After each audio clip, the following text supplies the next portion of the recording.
Amin din. Bigat pa si Beljo, magbiyahe.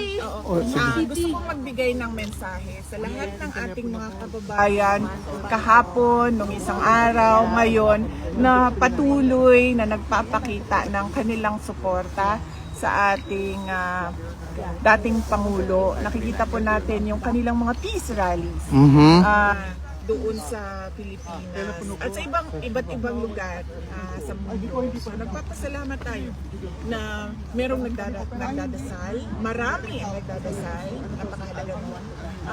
Pangalawa, nagpapakita ng suporta at nagpapakita ng suporta at nagpapahayag ng kanilang nararamdaman. Of course.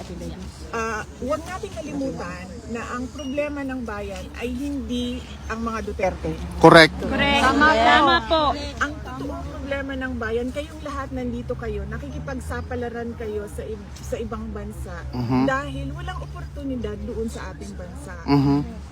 Patuloy ang kahirapan, Check. patuloy ang kagutuman, patuloy na walang nangyayaring kaunlaran.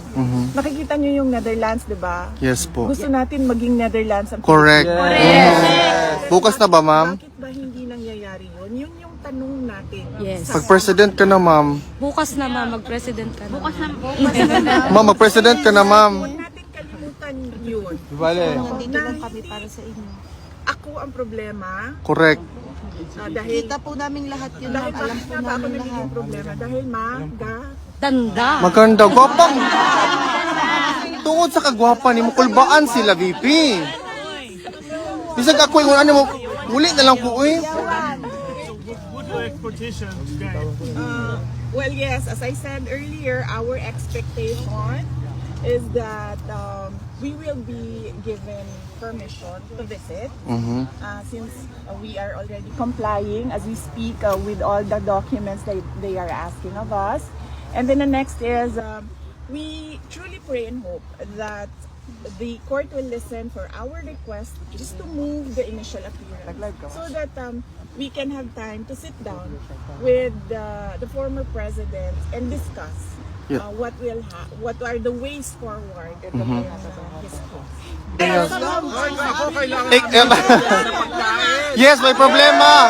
Pagkain, may problema. Ang mga Hazel's Kusina dira. Yes, ma'am. Sunday na. Unsa oras, ma'am? Nanay oras, ma'am? So, Saturday pa lang man, laban na mo ha. Kaya para sa Yes, correct. Correct. wala ko'y balita pa kay pero ginapaanhin na ko siya para makauli ko sa Pilipinas. Okay lang ako, wala. Para nimo, ma'am, irrelevant na ng trabaho. Tumakas. Para sa imo. Para kang former president sa imong papa, of course. Balik ninyo, wala na mo'y trabaho. Okay lang. Mangita na paglain, ma'am. Bahala na. Wala po. Paniguraduho na amoy trabaho pag uli ninyo. Yes, ma'am. Ang inyong mga pamilya sa Pilipinas. Yes, ma'am. Kumpasasyon sa inyong Correct, mga ma'am. paryente. Mga anak. Once in a lifetime ra yun, ma'am. Mga breadwinner ba mo tanan? Yes, ma'am. Wala, oy. Kahambol gyud sa tong VP, oy. Wala. Maganda na, mabait ka. VP, ayaw mi kalimtiha pag presidente na ka. Kanang iampo nato sa Ginoo ang mga kada adlaw. We always. Ampo gyud ka na mo permi. Dadalhin ko na si VP kay Presidente ngayon, ha? Regards pa sa imong papa, VP. Dire rami. I love you, Pipi! Love you ka na mo. Thank you, attorney. I love you! Ano lang. Broadcasted na po yan. Done na po. Tapos, paano kayo post? Post na po yun automatic. I-save lang po. Thank you, attorney. Bye, Senator! Bye, See you later. Dito lang tayo.